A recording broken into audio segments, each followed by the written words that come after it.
ગિરીશભાઈ સોલંકી સાથે 2 વર્ષના અમારા કરાર છે. એટલે જ્યાં સુધી એણે ભલે મને રિમૂવ કર્યો ફરજ મુક્ત, પણ એની એ તો હજી અંદર છે જેલમાં, તેને ફરજ મુક્ત કરી દીધા, અમે બધું બંધ થઈ ગયું. ઓકે, હજી બહાર આવે એની સાથે ચર્ચા કરીએ, એ હવે શું કરવા માગે છે કે ભાઈ હવે આપણે કાંઈ વાંધો નહીં છૂટા પડીએ છીએ. ઓકે, પછી મારે બીજી વાત તો પછી આવે ને, જ્યાં સુધી છે ત્યાં સુધી શું કરવાનું. એટલે ટૂંકમાં અત્યારે રિહામણે છે પણ છૂટાછેડા નથી લીધા. ઓકે, તો રિહામણે છે એટલે કંઈ બીજું ઘર તો ન મંડાય ને, પેલા કંઈક ગાંઠો છટકે પછી દેખતે હે. આપણે દૂધનું દૂધ ને પાણીનું પાણી એ રીતે વાત કરવા ટેવાયેલા હતા, છે અને રહેશું. કોઈ ચેનલવાળાએ આપણો સંપર્ક સાધ્યો હોય ને આપણે ના પડ્યું એવું નથી, પણ એને કંઈ હશે, હોના પ્રોબ્લેમ હોય, દરેકના એજન્ડા હોય, કેટલાકને એમ હોય વિવાદમાં નથી પડવું, તો એ તો દરેકનો અધિકાર છે. આપણો સ્વભાવ એટલો હતો કે ભાઈ પૂછો તો કહીએ. ભગવાન કરે જો આવો સહયોગ ખેડૂતોથી માંડીને નાગરિકોનો મળે ને, હું ડે બાય ડે આવું હેરાન થવા તૈયાર છું. રોજે રોજ ભગવાન મને હેરાન કરજો એમ. શું કામ? પહેલી વાર હું જોઈ રહ્યો છું અગણિત લોકો, અગણિત, પહેલાં તો 3 દિવસમાં 3400 ફોન આવ્યા. તમે કેટલા ફોન લ્યો? એટલે મારે વિડીયો જાહેર કરીને કહેવું પડ્યું કે ભાઈ સાહેબ જો તું QR કોડ તમે આમાં સ્કેન કરીને મૂકી દો, QR કોડ સ્કેન કરીને મૂકી દો એટલે તમારે કાંઈ ઘર બહાર ચલાવવાથી માંડીને જેટલા પૈસા જોતા તમને મળી રહેશે. કે સાહેબ પૈસાનીથી મૂંઝાતા નહીં, બીજી કોઈ બાબત જોઈએ તો ઘઉં બાજરો ઇત્યાદિ આ છે તે છે, પણ મારા ભગવાન કાંઈ જોતું નથી. તમારો ધન્યવાદ કે તમે આવી વાત કરી છે, પણ એ મારી કલ્પનાથી પરે હતું. બધાય નામ હું તમને આ તો પેલા 2 દિવસથી થયેલી યાદીની વાત કરું છું. બરાબર. આવા અસંખ્ય નાગરિકો, સેવાભાવીઓ, સુખી સંપન્ન લોકો, કિસાનો વગેરેએ કીધું કે જગદીશભાઈ તમારે તન મન ધનથી અમારી કોઈ પણ પ્રકારની આવશ્યકતા હોય તો બેહિચક તમે અમને કહેજો. પહેલી વખત મને પણ એવું થયું છે કે કમસે કમ આ દૂધ મેં દોયું ને ગયું તો દોણામાં, હેઠે નથી ગયું. શિર મળે પણ સમય મળે નહીં, સાધુ છે ને માન, અવસર આવે પાછા ના પડીએ, ભલે કાયા થાય કુરબાન. આ સ્વરાજ ચેનલના માધ્યમ થ્રુ હું આપણા મિત્રો, ચાહકો, વર્તુળોને એમ કહું છું કે ભાઈ એમાં તમે છે ને બહુ એના અભિપ્રાય બાંધી ન લ્યો. ધારો કે 500 જણાએ મારી સરાહના કરી તો હું બહુ સારો છું એમેય ન માનો, અને 500એ ટીકા કરી તો ખરાબ છે એમેય ન માનો. કારણ કે આ તો તમને ખબર નથી, તમે જેને કોમન સમજીને સામાન્ય માણસનો અભિપ્રાય છે એવું માનીને જે વાંચો છો ને સામાન્ય માણસનો નથી, એ એજન્ડા સાથેનો છે. નાગરિકો, સમસ્યા, સત્ય જે કાંઈ બોલો એ બધું એક પગથિયું છે એનો અર્થ એમ થયો. કારણ કે મેં ગમે એનો ખેસ પહેરી લીધો, સાંભળો, તો એ ધંધો કરાય નહીં. એના કરતાં આપણને કોઈ હમ દેતું નથી. આપણે આપણું ધંધો કરાય. બીજું કે મેં તમને નથી કહેતો હસીને ભાઈ આપણે ડુંગળી વેચશું એમ, તમે બીજું કરો તો ક્યાં કોઈ તમને પૂછે. 6-7 કરોડની જનતાવાળું આ ગુજરાત, ગુણવંતું ગુજરાત, 182 જણા હારા ન મળે એ હું કોઈ કાળે માનવા તૈયાર નથી. મૂળ એવું છે કે તમે હારા માણસને કોઈ દી બહાર લાવ્યા જ નથી. છેલ્લા કેટલાક દિવસથી વરિષ્ઠ પત્રકાર જગદીશ મહેતાને લઈને અનેક વિવાદો વચ્ચે આજે તે વાત કરવી છે. આમ વિવાદોની વાત કરીએ તો ડિબેટોની અંદર અલગ અલગ ન્યૂઝ ચેનલો, અલગ અલગ મીડિયા ચેનલો, યુટ્યુબ ચેનલોની અંદર વરિષ્ઠ પત્રકાર જગદીશ મહેતા જે છે તેઓ તેમનો મત રાખતા હોય છે. પરંતુ છેલ્લા કેટલાક દિવસથી એક વિવાદ સર્જાયો છે, તેમની ફરિયાદોને લઈને હોય, ઘણી બધી ચર્ચાઓ હોય, ત્યાર પછી તેઓ વનવાસ ઉપર હોય તેવું લાગી રહ્યું છે. આપણે તેમની સાથે જ આ બાબતે આપણે વાત કરવાનો પ્રયાસ કરીશું. સર, મેં વનવાસની વાત કરી. આમ તો ઘણા દિવસથી જ્યારથી આ બધા વિવાદો ચાલુ થયા છે ત્યારથી તમે ક્યાંય ઘણી જગ્યાએ ક્યાંય જોવા નથી મળતા, અને આ વનવાસ શબ્દ મેં એટલા માટે વાપર્યો કે આ વનવાસને લઈને તમે શું ફીલ કરી રહ્યા છો? જુઓ, પ્રભુ શ્રી રામને પણ જ્યારે ગાદીએ બેસવાનું મુહૂર્ત હતું ત્યારે એને એવી તો કલ્પના નહીં હોય ને, તો ત્યાં તો કંઈ ખામી હોય નહીં. એના ગુરુએ મુહૂર્ત કાઢ્યું એ કંઈ જેવું તેવું હોય. અને ક્યારેય કોઈ ધર્મગુરુએ એવું તો નહોતું કીધું, વિશ્વામિત્ર આદિ જે ઋષિ મુનિઓ થઈ ગયા એણે એમ તો નહોતું કીધું કે ભાઈ તમારું વનવાસનું અમે કરવાના છીએ પણ કંઈક ડખો આવે એમ છે અને રાજ તિલક તો છોડો વનવાસ જવું, આવું તો કીધું નહોતું. એને કહેવાય નિયતિ. નિયતિ એટલે કુદરત. જે બનવા કાળ છે તે બને જ છે, એને આપણે રોકી શકતા નથી. આપનો જે પ્રશ્ન છે મયુરભાઈ, પહેલાં તો થેન્ક યુ સ્વરાજને કે કમસે કમ અહીંયા આવ્યા છો, જેમ કે અગાઉ આવતા હતા. અને આપ જાણો છો કે અગાઉ અનેકો ટીવી ડિબેટ્સમાં આપણે ભાગ લેતા હતા બ્રાધર, અને હજી અમારા આંગણાય ખુલ્લા છે, આપણું મનય ખુલ્લું છે, કશું બધું ઓપન ફોર ઓલ. પણ હમણાં એ બીજા લોકો જે છે એ નથી આવતા. હવે એ આપણે જાણીએ છીએ, વિવાદમાં હોય તો એને કદાચ એમ લાગે ભાઈ આપણને છાંટા ઉડે, અથવા તો ભગવાન કરે કજિયાનું મોં કાળું, આપણે નથી જવું વગેરે વગેરે. જે હોય તે આપણે ત્યારે પણ કોઈ દિવસ નોતરા આપતા નહોતા, અને ત્યારે કોઈ નાની ચેનલ કે મોટી ચેનલ એવો ભેદભાવ આપણે રાખતા નહોતા. જે ઇસ્યુ ઉપર બોલવાનું કહેતા હોય આપણે એનું બરાબર રિસર્ચ કરી અને આપણી શૈલીમાં, અને ખાસ કરીને શ્રોતાઓ જે ભાષામાં સમજે એ ભાષામાં એ વાતનું પૃથ્થકરણ કરતા, જેથી કરીને ઉપરથી ન વયું જાય. કેટલીક બાબતો એવી છે ડિપ્લોમેટિક લેંગ્વેજમાં તમે વાત કરો તો સમાજને ટપ્પો ન પડે કવિ શું કહેવા માગે, ફેવરમાં છે કે અનફેવરમાં. ત્યારે આપણે દૂધનું દૂધ અને પાણીનું પાણી એ રીતે વાત કરવા ટેવાયેલા હતા, છે અને રહેશું. એટલે જેને સમય આપ્યો વનવાસ, હું એને સરકારી વેકેશન કહું. વનવાસ જે છે એ નિયતિનો ભાગ હતો, સરકારી વેકેશન છે એક્સિડન્ટ છે. અત્યારે જે છે અકસ્માત છે. આપ જાણો છો અમારું હેડલાઇન દૈનિક જેમાં આપણે સર્વિસ કરતા હતા, અને બધી જ ટીવી ચેનલ, યુટ્યુબ ચેનલ્સમાં આપણે એક પણ પૈસા રાતી પાઈ લીધા વગર ચર્ચા કરતા હતા. પણ મીનવાઇલ અમારા શેઠ ગિરીશભાઈ સોલંકી વડોદરા ખાતે રહે છે, એની સાથેના કંઈક સરકારી તંત્રમાં જે કંઈ એના મનમુટાવથી માંડીને કેસ કબાડા વગેરે થયા આપણી ભાષામાં, ત્યારથી આ 15-20 દિવસથી એવો એક આખો માહોલ સર્જાણો. અંતે અમારી અહીંની ઓફિસને પણ તાળા મારવા એવું ગિરીશભાઈનો આદેશ આવ્યો માલિકનો. એ સમજીને આવ્યો હશે. પણ અમે 15 દિવસ અગાઉ એને કીધું હતું કે ભાઈ તમારો છુટકારો થતો હોય તો અમારે બેઠે બેઠે પગાર લેવો નથી. હાલાકી અમે તો અહીં છાપું કાઢતા જ હતા, પણ એમ કે તમારા પૈસા વપરાતા જાય ને તમે જ્યાં મુશ્કેલીમાં હો તો સોરી, તમારે જે કહેતા હો તો અમે કાલ કહેતા હો તો આજ તારું મારી દેશું. પણ એણે જે તે સમયે એમ કીધેલું કે ના સાહેબ તો આપણે છાપું ચાલુ રાખીએ વગેરે. અને પછી જે કાંઈ નિર્ણય થયો કે ભાઈ અને તમે હેડલાઇન દૈનિકને ઓફિસમાંથી બંધ તાળા મારી દો, એની પહેલાં મને એણે સર્વિસમાંથી રિમૂવ કર્યો કે સાહેબ આપને અમે ફરજ મુક્ત કરીએ છીએ. અમે બધું બિલકુલ સહર સ્વીકાર્યું. કાંઈ વાંધો નહીં ભાઈ, એસા બી હોતા હે સાહેબ, જીવનમાં બધું થાય ને. જવાન દીકરાનું મરણ થઈ જાય, ગમે એવો વાલો હોય કે ખડે ધડે હોય, ખમતી દર હોય, ધરોહર હોય, પણ છૂટકો તો નથી ને. એમ અમે એને એમ કીધું કે ભાઈ બધી વાત સાચી, અમે એક નવા જ એજન્ડાથી છાપું ચલાવતા હતા અને નવા જ એજન્ડાથી ડિબેટ્સ પણ કરતા હતા. એજન્ડા શું હતો? સત્યમેવ જયતે, એક લીટીમાં કહીએ તો અમારે એક અક્ષર છુપાવવાનો થતો નથી. અને જનતા જે કાયદેસર, જેને કાંઈ ખબર નથી એવી જનતાની વાત કરવો, કાબેલ કે હોશિયાર છે એની વાત નથી કરતા, પણ ખરેખર જેને કંઈ ખબર નથી ને એ કંઈક જુદું માનતા હોય છે એને અમે કહી દઈએ કે આને દૂધ છે ને આ પાણી છે, દેટ્સ ઓલ. હવે તમારે જે નક્કી કરવું એ કરો. એમ એ શૈલીમાં અમે વાત કરવા ટેવાયેલા હતા અને કરતા હતા. પછી તમે જેમ જાણો છો એ બધું જ બધા જ આખું સૌરાષ્ટ્ર જાણે છે હાલાકી, કે પછી બધું જ સરકારી તંત્રમાં ભાઈ ગિરીશભાઈની સાથેના જે વડોદરાના કેસ કબાડા થયા ઇધર ઉધર, અહીંયા અમે બાકી હતા તો અમારી ઉપર એક કેસ કબાડા થયા. 4 FRI, 2 તો જૂની હતી પોલિટિકલી, 2 નવી થઈ જેને ક્રિમિનલ કહી શકાય. અત્યારે બધી સબ જ્યુડિશિયલ્સ છે એટલે કોર્ટમાં એવું ન લાગે કે આ મીડિયા ટ્રાયલ થાય છે એટલે એના વિશે નહીં કરે, બધાને ખબર છે. જોકે પણ મેં હંમેશા જ્યારથી આ એક અઠવાડિયું થયું હશે કદાચિત, અઠવાડિયાથી કોઈ ચેનલવાળાએ આપણો સંપર્ક સાધ્યો હોય ને આપણે ના પડ્યું એવું નથી, પણ એને કંઈ હશે હોના પ્રોબ્લેમ હોય, દરેકના એજન્ડા હોય, કેટલાકને એમ હોય વિવાદમાં નથી પડવું, તો એ તો દરેકનો અધિકાર છે. આપણો સ્વભાવ એટલો હતો કે ભાઈ પૂછો તો કહીએ. આમાં એવું છે કે મહાભારતમાં સૌથી વધુ દુઃખી પાત્ર અગર કોઈ હોય ને તો એ સહદેવ છે. એ ત્રિકાળ જ્ઞાની હતા, પણ એને શરત શું હતી, તેને કોઈ પૂછે તો કહેવાય, ન પૂછો તો હરિઓમ. એટલે જુગઠું રમતી વખતે ભાઈ એને ખબર જ હતી કે જુગઠું આપણે હારવાના, દ્રૌપદીના ચીરહરણ થવાના અને આપણે બહુ મુશ્કેલીમાં મૂકવાના. પણ કોઈએ કીધું ભાઈ તને શું બુદ્ધિ હોય, ભાઈ છોડ, નાનો છો, તારા કરતાં અમે વધુ દિવાળી જોઈ છે, એમ કહેનારા મોટા પાંડવો હતા. એટલે આપણે બધું જોયું. આપણને જે વસ્તુની ખબર હતી કોઈ પૂછે તો કે, હવે ન પૂછે તો કાંઈ દોડડાય તો થવાતું નથી.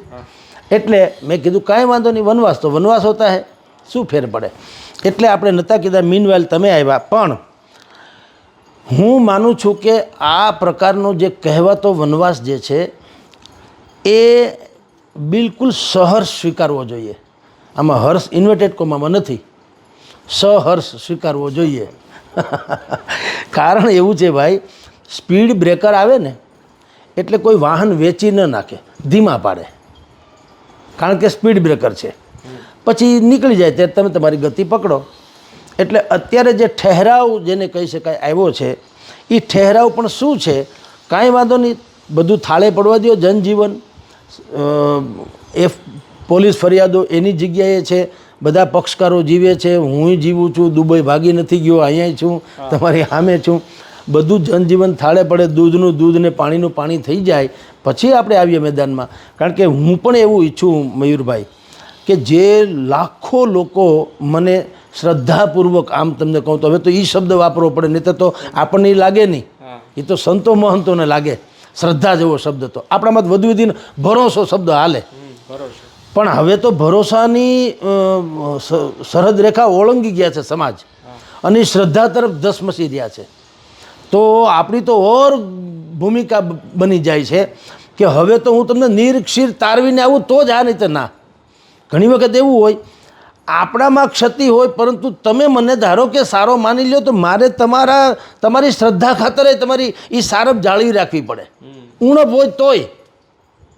કારણ કે તમે મને ધાર્યો છે ત્યારે તમને મારું બેકગ્રાઉન્ડ કે ભવિષ્યને એ કાંઈ નહીં, તમે મને જેમ ટીવીમાં જોયા, કોઈ હજારો લોકો માને જગદીશભાઈ બોલે બરાબર હશે. હવે હું સેટિંગ કરી લઉં, અથવા તો હું ગળચટ્ટું બોલવા માંડું, અથવા તો હું મંજીરા માંડું વગાડવા, અથવા તો હું દહીં દૂધ બેયમાં પગ રાખવા માંડું, તો લાખો કિસાનો જે છે, ખેડૂતો નાગરિકો બધાય એને આજ તો આ દુનિયા તો સોશિયલ મીડિયાની છે, એને ખબર પડે જ કે સાહેબ આ કંઈક સમથિંગ ઇઝ રોંગ. આ તીખું શાક હતું ને તમે એમાં લીંબુના 2 ટીપા નાખ્યા, લાગે તીખાશ ઓછી થઈ. એટલે એવું ન થાય, એટલે મેં પણ કોશિશ કર્યું છે. અત્યારે વનવાસ આજે તમે આવ્યા એટલે ચર્ચા કરીએ, અન્યથા મને એમ હતું કે બધું થાળે પડે જનજીવન, પછી સમાજનો જેમ ભરોસો છે એને લાયક આપણે હોઈએ ત્યારે આપણે બિલકુલ આવીશું.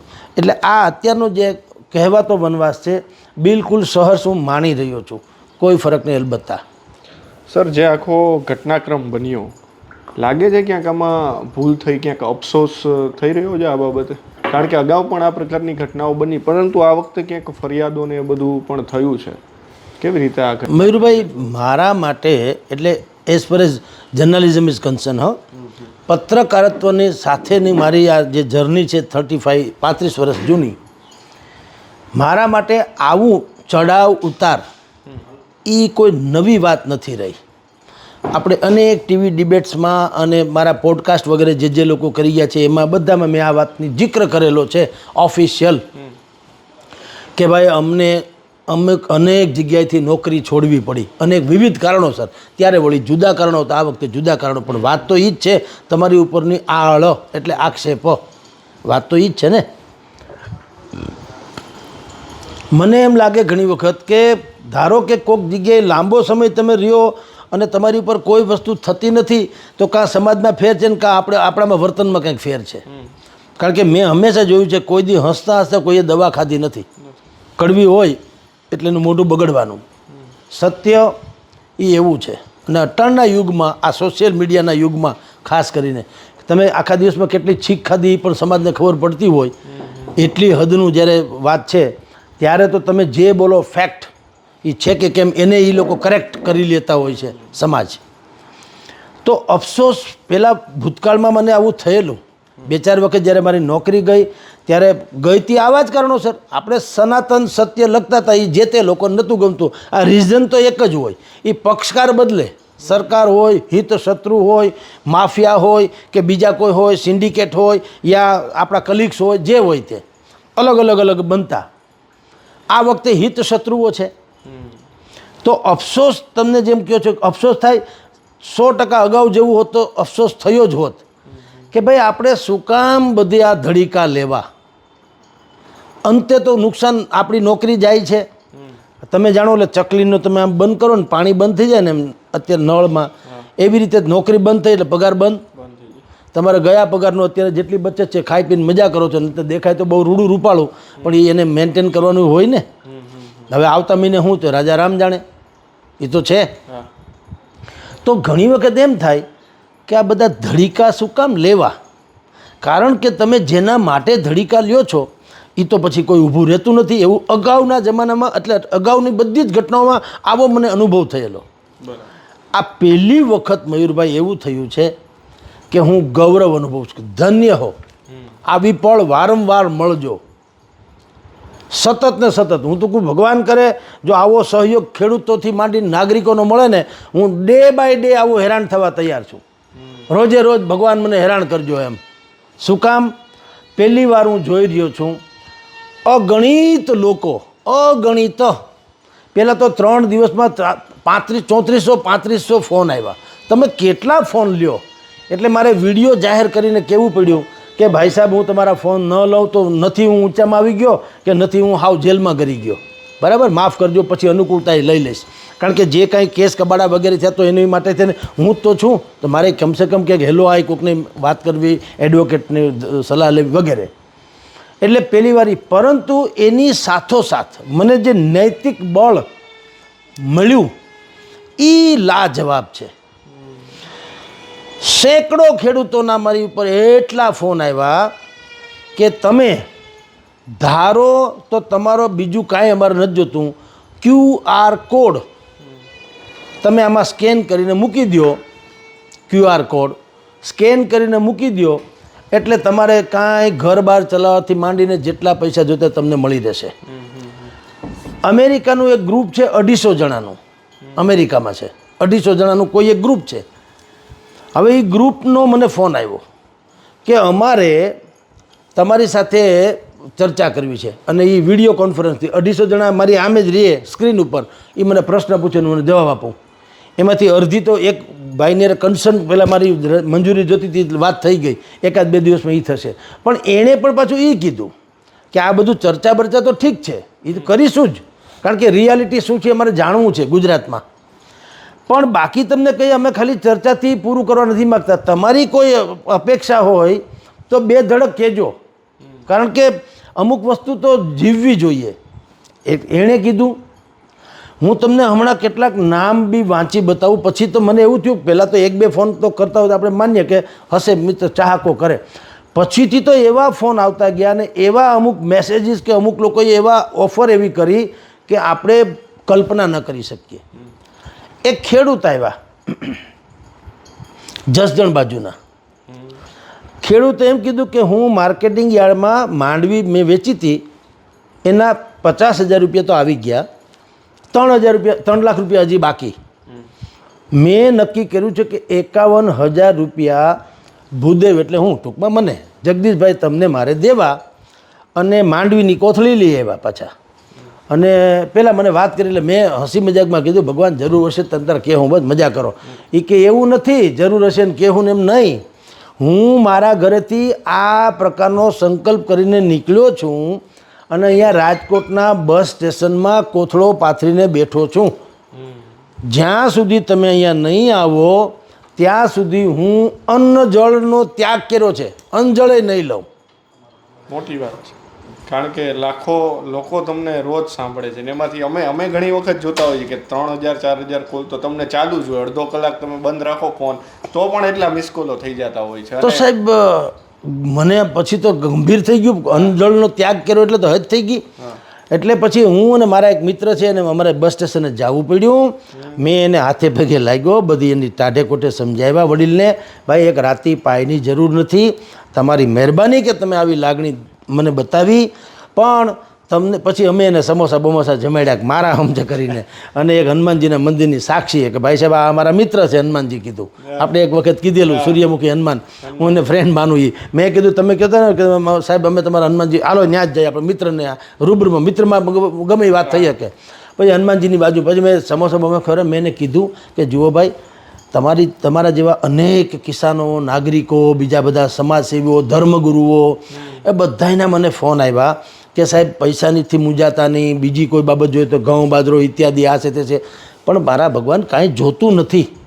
તમારો ધન્યવાદ કે તમે આવી વાત કરી છે, પણ એ મારી કલ્પનાથી પરે હતું. કે લોકો આવા પણ અહેસાન ફરોશ એટલે ટૂંકમાં એવા નથી કે તમે તમારું કરી જાઓ, અહેસાન મંદ છે, તમે તમારા માટે અમે કુરબાન છીએ એમ કરવા માટે. હવે આ કિસ્સો પૂરો થયો ન થયો, એક ભાઈનો ફોન આવ્યો કે મારે 16 વીઘા જમીન છે અને મારો દીકરો જવાન દીકરો છે, કામે કૂટે છે, કાંઈ ચિંતા નથી. 16 વીઘાનો 7, 12 અને 8 અને જે કહી શકાય એ પ્રમાણે ડોક્યુમેન્ટરી લઈને હું રાજકોટ આવું છું. એ જમીનમાં તમે કોઈ પણ માણસને આપી દો, એના પૈસા જે રોડ કાંઠાની જમીન બહુ કરોડો રૂપિયાની છે, તમે એ પૈસા લઈને મજા કરો, તમારી ચેનલ શરૂ કરો કે તમારે જે કરવું એ માલિક ભાવે મારો નહીં. એમ નહીં કે કાલે વારે અત્યારે થયું તમારો કોઈક પાછો માલિક હોય તો વળી પછી એમાંય મુશ્કેલી, વાત થઈ ગઈ પૂરી. એક તો એ ડખો છે કે કાંઈ મુશ્કેલી છે નહીં, તમે મારી પાસેથી પૈસા લઈ જાઓ. હવે હું તમને બીજા આવા અનેકોમાંથી તમને કહું. જેડી વંશ આલીદળ બોલીદળ ગામ છે. આલીદળ બોલીદળ કયું ગામ ખબર છે? જેને કીધું ને રા રાખીને વાત કરજો, એ જે કથા છે ને, એ જે ગામમાં રા રાખવામાં આવ્યો તો રા નવઘણને, એ દેવાયત બોદર, એનું ગામ આલીદળ બોલીદળ કોડીનાર પાસે છે. ત્યાંના જેડી વંશ કારડિયા રાજપૂત, એણે કીધું સાહેબ તમે મને તન મન ધન તમે કયો એટલે વાત થઈ ગઈ પૂરી, અમારીથી પૈસા તમને ટ્રાન્સફર કરી દઈએ. પાર્થ કે પાર્વ જોશી અમદાવાદ, અરજણ મોઢવાડિયા પોરબંદર. અર્જુનભાઈ મોઢવાડિયા નહીં, અરજણ મોઢવાડિયા. અર્જુનભાઈ કહેતો તો બોણી કરત તો બોણી કરત કીધું, આ તો અરજણભાઈ મોઢવાડિયા. ભગીરથસિંહ બાપુ કોઈ રાજકોટના છે. હિતેશભાઈ ઠાકોર છે, ચુવાળિયા કોળી ક્ષત્રિય સેનાના વડા છે, રાજકોટના છે. કોઈ ભરતભાઈ કરીને છે. પછી હીરાભાઈ સોલંકી કોડીનાર, રાજમોતી ટ્રાવેલર્સ જેનું ચાલે છે, દિનુબોગા સોલંકીના સંબંધી થાય. હીરાભાઈ સોલંકી જેને આ નેટવર્ક છે, આ બધું આ ત્યાંનું આપણું શું ટીવીનું કેબલનું બહુ મોટું કામ છે. જે બી સિંગાળા કોઈ છે, જયેશ ઠાકર કોઈ છે, જુગલભાઈ બાંભણિયા છે, મનોજભાઈ સાંગાણી કોટડા સાંગાણીના છે, મહેન્દ્રસિંહ છે કોડીનારના છે, એમ કે કાદરી સાહેબ છે, પરેશભાઈ પટેલ આણંદના છે, પ્રશાંત ભટ્ટ માનવાધિકાર મિશન ચલાવે છે એ છે, ઘનશ્યામભાઈ લાખોદરા રાજુલાવાળા છે, રમેશભાઈ બાકુ કે બાલુ એ ગૌ ભક્ત છે એ છે, પારસભાઈ બેડિયા સફાઈ કામદાર રાજકોટના નેતા છે, મનોજભાઈ નવાપરિયા કરીને કોઈ એક વ્યક્તિ છે, મનોજભાઈ નવાપરિયા આઈ થિંક સુરતના છે, અને કોઈ ચેનલે એને શરૂ કરવી છે નહીં કે આપણે તમારે કાંઈ જરૂર કે 99% એ જ છે. પંકજભાઈ કોઈ છે સુરતના છે, તુષારભાઈ ગૌસ્વામી અમદાવાદના છે, ભલકુભાઈ કાઠી છે આ બાજુના ક્યાંક છે, પેટ્રોલ પંપે એના છે, અને એણે બી મને આ પ્રકારની વાત કરી. વનરાજસિંહ ખુમાણ ગધકડા છે સાવરકુંડલાના. આ બધાય નામ હું તમને આ તો પેલા 2 દિવસથી થયેલી યાદીની વાત કરું છું. બરાબર. આવા અસંખ્ય નાગરિકો, સેવાભાવીઓ, સુખી સંપન્ન લોકો, કિસાનો વગેરેએ કીધું કે જગદીશભાઈ તમારે તન મન ધનથી અમારી કોઈ પણ પ્રકારની આવશ્યકતા હોય તો બેહિચક તમે અમને કહેજો, અમે તમે કયો ત્યાં માણસોથી માંડીને એટલે માણાથી માંડીને નાણાં સુધી બધું લઈને રાજકોટ પહોંચી જશું. તો સાહેબ આ જે એક્સપિરિયન્સ એટલે કે અનુભવ થયો એ અફસોસ જે થવો જોઈએ એને બદલે આપણો ઉત્સાહ વધારનારો પણ છે. પહેલી વખત મને પણ એવું થયું છે કે કમસે કમ આ દૂધ મેં દોયું ને ગયું તો દોણામાં, હેઠે નથી ગયું. એટલે આવા જે લોકો છે તો આનાથી મને આ ઘટનાક્રમથી 2 પ્રકારની મને આમ જુઓ ને સંતુષ્ટિ થઈ.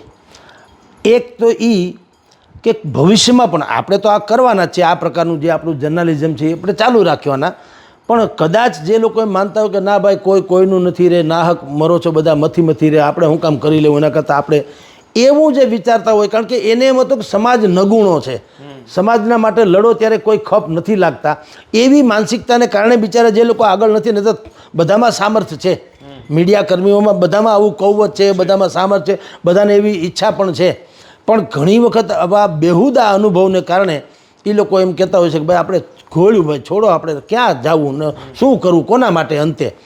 તો એવા જે ભવિષ્યના લોકો પણ છે ને અત્યારે જેટલા વર્તમાન છે એને હું તો કહું કે હવે જેમ કે ને ઓલા જેન ઝેડ કે કઈ નવી પેઢી આવી છે જેનજી, એના જેવું છે આખું જગત. હું માનું ત્યાં સુધી પલટાણું તો છે સાહેબ. નહીંતર આ મેં તમને જે નામાવલી વાંચી આ તો હજી સાવ અધૂરી છે, કારણ કે મેં છેલ્લા 2 દિવસથી નામ લખવાનું શરૂ કર્યું, કાઉન્સમાં લખ્યું મદદ એમ કરીને, જેથી કરીને એને થેન્ક યુ કહેવા થાય. પણ મને આ અઠવાડિયાથી થયું, તો અઠવાડિયાથી તો બીજા ફોન કેટલા આવ્યા હશે, એ બધા જ લોકોના ફોન અને મેસેજીસ પણ આવ્યા છે. કોઈએ કીધું QR કોડ મોકલી દો તમે, વાત થાય પૂરી.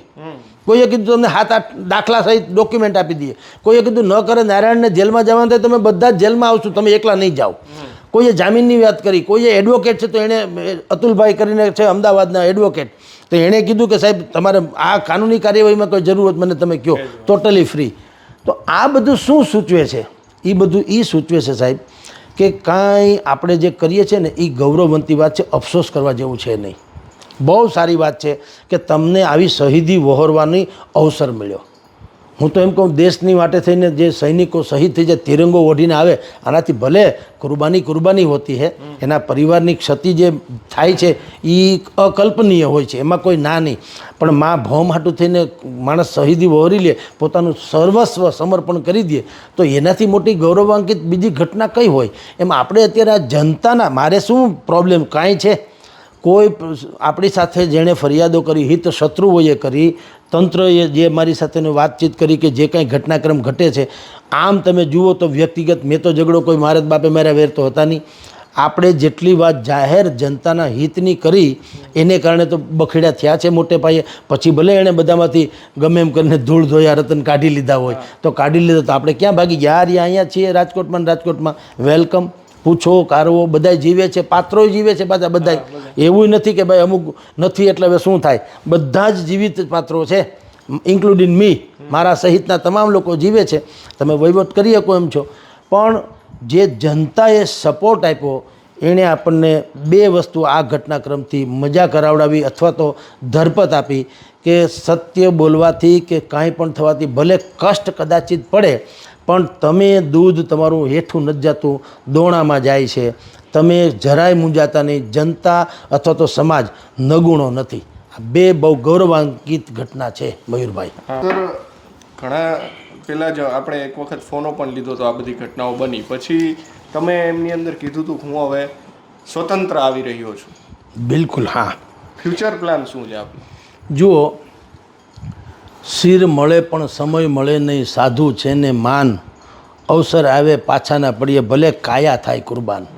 હવે જ્યારે આવા કોટી નાગરિકો એવી અપેક્ષા રાખતા હોય કે કોઈ વ્યક્તિ અમારો અવાજ બને, એ લોકોની વિશ્વાસ, ભરોસો અને શ્રદ્ધા ત્રણેય વસ્તુ છે. હવે હું પીછેહટ ઇન ધ સેન્સ આમાંય મેં એવી આગેહટ કે કોઈ રાજહઠે કરેલી તો છે નહીં કે મેં કોઈ એજન્ડા તો નહોતો પકડી લીધો કે ગમે એમ થાય, કાં સરકારની કાં હું નહીં, એવું તો કંઈ છે નહીં. આપણે શું કર્યું મિત્ર, જ્યારે જે વસ્તુ જેવી હતી તેવી કીધી. સારું હતું તો સારું. SIR છેલ્લો એપિસોડ આઈ થિંક તમારામાં જ મેં કર્યો, રાઈટ? તો BLOની કામગીરીમાં મેં કીધું કે આ રાષ્ટ્રનું કામ છે, ભારતનું કામ છે, ભાજપનું નહીં. અને વિરોધ પક્ષોએ પણ આ કામગીરીમાં હાથ બટાવવો જોઈએ, કારણ કે મત તો તમે લેવા આવો છો. તો નહીંતર જો મને ધારો કે અત્યારે જે સિચ્યુએશનમાંથી હું પસાર થઈ રહ્યો છું એ જ મુશ્કેલી હોત તો હું સરકારની ટીકા કરવી હોત તો કરી જ શકો હોત. પણ કેવળ ટીકા કરવી એ પત્રકારિતા છે નહીં ને. પત્રકારિતા શું છે? જે છે એ કહેવાનું. એ મારો શત્રુ હોય યા મિત્ર હોય, જનતાના હિતમાં હોય એટલું જ વાત કરવાની, એમાં મારો કોઈ એજન્ડા ન હોવો જોઈએ. એ આપણે વાત કરી વિપક્ષોની ટીકા સાથે અને શાસક પક્ષની ફેવર સાથે. તો એનો અર્થ એવો તો નથી હોતો કે તમે હવે ડરી ગભરાઈ ગયા છો એટલે તમે બોલ્યા છો. જે કેનારા તો કહી શકે ને, જેમ કે અગાઉ 10,000 કરોડ રૂપિયાનું આ જે બજેટ ઓલું પેકેજ જાહેર કર્યું ત્યારે ખાલી એક બ્રેકિંગ ન્યૂઝ આવ્યા હતા, એક જ લીટીના. પછી એનું બાયફર્કેશન નહોતું આવ્યું કે આ કને ક્યારે કઈ રીતે મળશે, એ બધું નહોતું આવ્યું, ખાલી એક લીટીમાં. અને બીજા ટીવીવાળા આવી ગયા કે સાહેબ આના વિશે તમારે શું કહેવું. તો મેં કીધું હતું કે ભાઈ આપણે પણ બધા જ કૃષિ તજજ્ઞોને પૂછીને કીધું કે મિનિમમ કેટલા રૂપિયા મળે તો અથવા તો કેટલું નુકસાન થયું ગણાય. તો છાપાઓમાં આવેલું કે 10,000 કરોડથી હેઠે 1 રૂપિયો આપે ને તો મેળ નહીં પડે. અને આપણે ગજવું જે તે સમયે ટીવી ચેનલોમાં ઈશ્વરની કૃપાથી સરકારે પણ 10,000 કરોડનું જ બહાર પાડ્યું.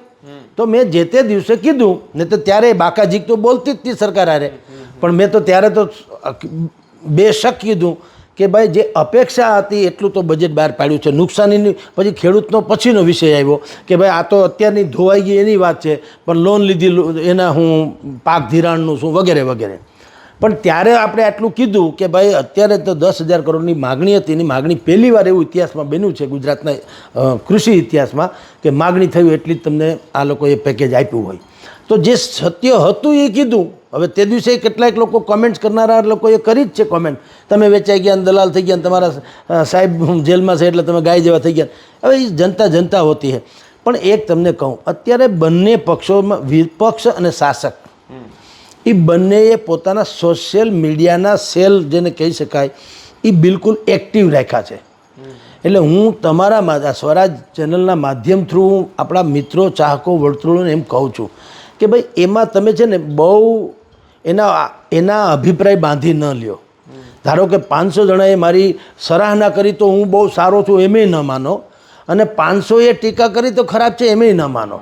કારણ કે આ તો તમને ખબર નથી. તમે જેને કોમન સમજીને સામાન્ય માણસનો અભિપ્રાય છે એવું માનીને જે વાંચો છો ને સામાન્ય માણસનો નથી, એ એજન્ડા સાથેનો છે.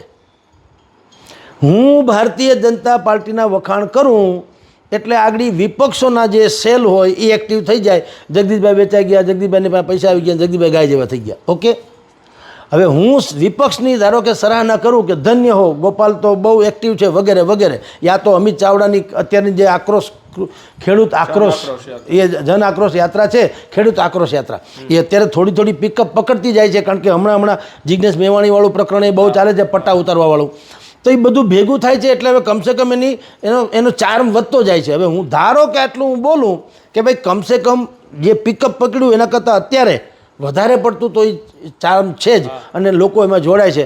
એટલે આગળ તમારી જાણ ખાતર આપણા જે એન્ટી લોકો હોય છે એનો સોશિયલ જે છે એ સાહેબ મંદે એક્ટિવ થવા કે જગદીશભાઈ તો વિપક્ષની ભાષા બોલે છે અને ગોપાલના કાવડિયા ખાઈ ગયા વગેરે વગેરે. એટલે હું આપણને જે લોકો સાંભળે છે અથવા તો માને છે એને બુદ્ધિપૂર્વક વિનંતી કરવા માગું કે ભાઈ સોશિયલ મીડિયા જે છે એ છૂટું મેદાન છે. એમાં ગોફણિયા ઘા કરવાની હવને છૂટ છે. એટલે એમાં બહુ અભિપ્રાય બાંધી ન લેવો. કોઈ પણ વસ્તુ તમે ધારી લ્યો એના કરતાં જાણી લેવું વધુ ઉત્તમ, જેથી કરીને અફસોસ ન થાય. ક્યારેક એવું બને આપણાથી સાચું ખોટું થઈ જાય ને પછી એમ થાય કે ઓહો આ તો બહુ ખોટું થયું.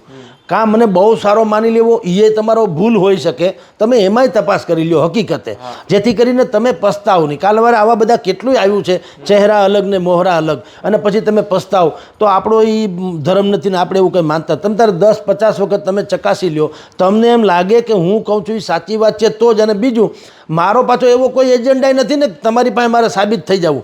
મને તો એટલી ખબર છે કે મને આ કોઈ કે આ શું છે એટલે હું કોઈ ગ્લાસ છે ને ગ્લાસમાં પાણી છે. હવે તમને ગમે કે ન ગમે, આમાં કંઈ ખોટું હોય તો કયો.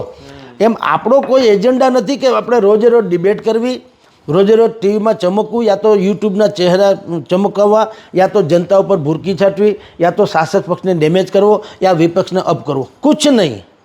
અમે એટલું જ કહીએ છીએ જે કાંઈ જનતાને પરમ સત્ય નિર્ભેળ, કોઈ પણ પ્રકારની એમાં છાંટ છટકા હોવા ન જોઈએ, એવું સત્ય તો એને મળવું જોઈએ. ભલે બીજી કોઈ અત્યારે જે કોઈને મારી સામે વાંધો છે શું છે, મારા શબ્દો થકી. ઓકે, મારા શબ્દોનો વાંધો છે ભાઈ. તો હું એમ જ કહું છું કે હું અહીંયા ઉર્દુમાં બોલું, મારે ઇંગ્લિશમાં કહેવું, હું કાઠિયાવાડમાં રહું છું તો કાઠિયાવાડની ભાષામાં જ બોલવાય તો જ મેળ પડે ને. ગામડાના માણસને સમજાવવું તો જોઈએ કવિ શું કહેવા માગે છે. એટલે એ ભાષામાં એને જે તથાકથિત કટુતા લાગે છે એ એને કયો કટુતા નથી, વ્યવહારુતા છે. આપણા પ્રજાને સમજાવવું તો જોઈએ. એને એક તો નક્કી થવું જોઈએ જગદીશભાઈ કહે છે આ બાજુ કહે છે કે આ બાજુ. હું બે બાજુ બોલું તો એ શેઠે બેઠેલો માણસ ખેતરના એ શું સમજે કે આમાં કવિ કેવા શું માગે, સાચું કે ખોટું. એટલે તમે કીધું કે હવે ફ્યુચરમાં હું એક એવા માધ્યમ લઈને આવી રહ્યો છું. રાધર હજી અમારા શેઠને તો ઓલામાંથી છૂટ્યા નથી. પહેલાં તો અમે એની સાથે અનુબંધિત છીએ, ગિરીશભાઈ સોલંકી સાથે 2 વર્ષના અમારા કરાર છે. એટલે જ્યાં સુધી એણે ભલે મને રિમૂવ કર્યો ફરજ મુક્ત, પણ એની એ તો હજી અંદર છે જેલમાંથી, એને ફરજ મુક્ત કરી દીધા, અમે બધું બંધ થઈ ગયું. ઓકે, હજી બહાર આવે એની સાથે ચર્ચા કરીએ, એ હવે શું કરવા માગે છે કે ભાઈ હવે આપણે કાંઈ વાંધો નહીં છૂટા પડીએ છીએ, ઓકે. પછી મારે બીજી વાત તો પછી આવે ને, જ્યાં સુધી છે ત્યાં સુધી શું કરવાનું. એટલે ટૂંકમાં અત્યારે રિહામણે છે પણ છૂટાછેડા નથી લીધા. ઓકે, તો રિહામણે છે એટલે કંઈ બીજું ઘર તો ન મંડાય ને, પેલા કંઈક ગાંઠો છટકે પછી દેખતે હે. એમાં આપણને જ્યારે કહેશે કે ભાઈ સાહેબ હવે રામે રામ, તો પછી આપણે બીજું આપણે ચડશું કામ. અત્યારે તો કમસે કમ આવું રિહામણા જેવું મનામણા જેવું છે. એ ભાઈ ત્યાંથી છૂટે, અમારી બેઠક થાય, બેઠક થયા પછી અમે નિર્ણય કરશું અને પછી કરશું. પણ એક વસ્તુ નક્કી કે એની સાથે હોય યા સ્વતંત્ર હોય. હવે આપણો માલિક એક ઉપરવાળો, હવે અમે બાકી નહીં મેળ પડે. પ્રોબ્લેમ શું થાય છે સાહેબ, અને કાં એવા કરાર હોય, કારણ કે અત્યારે ભલે કાવડિયા ગમે એ રોકતા હોય પણ પછી આવા બધા પિંજણ થાય છે, એમાં લોકો બી અવઢવમાં મુકાય. અને મને સૌથી વધુ પ્રજા કરતાં મને હાથસો વધારે લાગે એ આ છે. એક સમય હતો કે લોકોએ કેજરીવાલ ઉપર એ ભરોસો મૂક્યો હતો 100%. પછી અત્યારની શું સ્થિતિ છે આપણે બધા જાણીએ છીએ. તો લોકોને હાથસો લાગ્યો કે ભાઈ તમે તો બહુ સારા માણસ તરીકે આવ્યા હતા અને તમે તો યાર હવે તો આ બધું ડખે ચડી ગયા. એટલે જનતાને એમ લાગે કે હવે આવા જ એક્સપિરિયન્સ હોય. તમે શરૂઆતમાં હું અત્યારે આ બધી તમારી સારી વાત કરું અને કાલે કોઈક ખેસ પહેરી લઉં તો શું થાય મને કહો. જનતાને શું થાય કે ભાઈ તમે બહુ કરી ભાઈ સાહેબ. એનો અર્થ એમ થયો કે આપણે એને ખાલી પગથિયું બનાવ્યું. આ જે કિસાનો, નાગરિકો, સમસ્યા, સત્ય જે કાંઈ બોલો એ બધું એક પગથિયું છે. એનો અર્થ એમ થયો કારણ કે મેં ગમે એનો ખેસ પહેરી લીધો. સાંભળો, તો એ ધંધો કરાય નહીં. એના કરતાં આપણને કોઈ હમ દેતું નથી. આપણે આપણું ધંધો કરાય. બીજું કે મેં તમને નથી કહેતો હસીને ભાઈ આપણે ડુંગળી વેચશું એમ, તમે બીજું કરો તો ક્યાં કોઈ તમને પૂછે. જગદીશભાઈ અત્યારે હું બોલું છું તો પાછળ એક પૂછડું છે ને પત્રકાર નામનું, એટલે વંચાય છે કે સંભળાય છે ને. હવે હું પત્રકાર મટી જાઉં ને ડુંગળી વેચતો હોઉં કે બ્રાહ્મણીયું કામ કરતો હોઉં, પછી હું ગમે એ બોલું પછી તો કોઈ ન કહે જગદીશભાઈએ ફલાણાભાઈએ હું કીધું. ભાઈ હું નાગરિક તરીકે બોલવાનો અધિકાર ખરો કે નહીં? પછી હું નાગરિક તરીકે બોલીશ, તમને ગમે રીજે તમારે જેમ વાયરલ કરો, પણ હું ત્યારે હું કોમન પીપલ હોઉં, પત્રકારે નહીં. તો હવે ભવિષ્યમાં હું જે કરવામાં જઈ રહ્યો છું રાધર, એ ભાઈ ગિરીશભાઈ આવ્યા પછી જ અમે નિર્ણય કરીશું. પણ હવે એવું તો કરવું છે કે નિર્ભેળ સત્ય જવું જોઈએ. હાવ સંપૂર્ણ સત્ય. નાનું બાળક રડે ને એ ક્લાસિકલ ન રડે, ભલે પંડિત વિશારદ હોય એનો છોકરો હોય તો પણ રડે એ ભેકડો જ તાણે, એની શોભા છે. એમાં એ કંઈ રાગ રાગણીમાં કંઈ રડવાનું હોય નહીં. એવી રીતે આપણે કોઈ વાત ગાળી ચાળીને એ કોથળામાં પાંચેરી એ નહીં.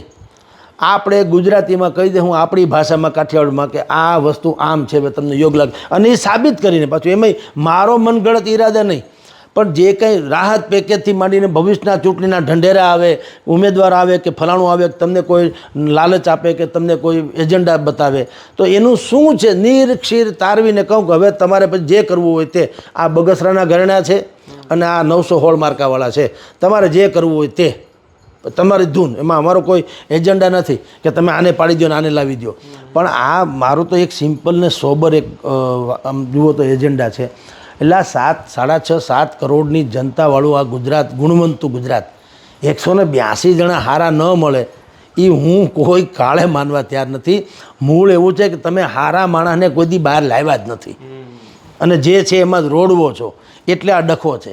નહીં તો તમે, મેં ઘણી વખત કીધું છે કે એવું છે કે અહીંથી રેસ લગાવી હોય બધાએ, સૌથી પહેલાં ભૂપેન્દ્રભાઈ પૂગી એટલે મુખ્યમંત્રી, થોડાક વાહે રહી ગયા એટલે ભાઈ છે ડેપ્યુટી થઈ ગયા હર્ષભાઈ, અને બાકીના છોકરાઓ જે કંઈ વાહે રહી ગયા એ બધા મંત્રી બન્યા. એવું હોય?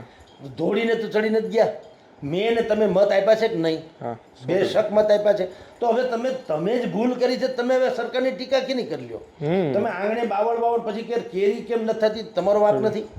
તમારે કેરી આંબો વાવવો જોઈએ ને. એમ આપણે જનતાને કહેવાના છીએ કે આ 5 વર્ષ છાતી કૂટવી ન હોય તો એક વખત હારા માણસને ચૂંટી જુઓ. જો એક વર્ષ તમે હારા માણસને, એક વખત હારા માણસને તમે ચૂંટશો નહીં તો 5 વર્ષ છાતી કૂટ્યા વગર હાલે એમ નથી. આ તો નક્કી છે. હવે એમાં તો કાંઈ કોઈ એજન્ડા છે નહીં. આપણે ક્યાં કહીએ છીએ કે બધા કોઈ પક્ષમાં ખરાબ, બધા કોઈ સાચા છે? દરેકમાં હોય ને, સારા હોય ને લઈ આવો. કોઈ પણ ખેસ પહેર્યો હોય, 182 જણાની ભેળ તીખા મીઠા મિક્સ બનાવો. એને કોઈ, હું તો એમ માનું છું, ખેસલેસ પોલિટિક્સ. શું કામ જરૂરી છે કોઈ ખેસ મારે અહીંયા ગળામાં હોવો? Not necessary. હું હિન્દુ છું એટલે મને કોઈ ફલાણા મંદિર કે મઠ કે ફલાણા એ હોય તો જ હું હિન્દુ છું એવું હોય? Not necessary. મારે જનોય છે, તમારે જનોય ન હોય એટલે તમે હિન્દુ ન હોય એવું ન હોય. એ બધા પેટા પ્રશ્નો છે. એટલે હું જનતાને એમ કહું, એટલે ભાઈ સાહેબ તમે સારા માણસને ચૂંટવાનું રાખો ને મારા માણસને હું કામ ચૂંટો છો? તમારે જોઈએ છે હું સારું, બધી જ બાબતોમાં સારું જોઈએ છે કે નહીં? તો કે હા. તો તમારી સામે જેટલા 6 જણા 7 જણા 10 જણા જે ઊભા હોય એમાં તમને એમ લાગે કે સારો તો આ છે, બાકી બધા ખાનખાના તાકાતવાળા છે, પણ નબળો ભલે હોય પણ સારો ફલાણો ભાઈ છે, તો પછી ગમે એ હોય, આપણી નાતનો હોય કે ન હોય, આપણા પ્રદેશનો હોય કે ન હોય, એ આયાતી ભાયાતીને એવું કોઈ ગોકાગાણી નહીં. આપણો છે તો ભારતનો ને, અને સારો છે ને તમને શ્રદ્ધા હોવી જોઈએ કે આ માણસ કાંઈ ખરાબ કરશે નહીં, તો વેલકમ. ચૂંટી જુઓ યાર. તમે બાવળ વાવશો તો કેરી જ ઉગવાની અપેક્ષા રાખ્યા વગર કેરીનો ક્યાંથી મેળ પડે?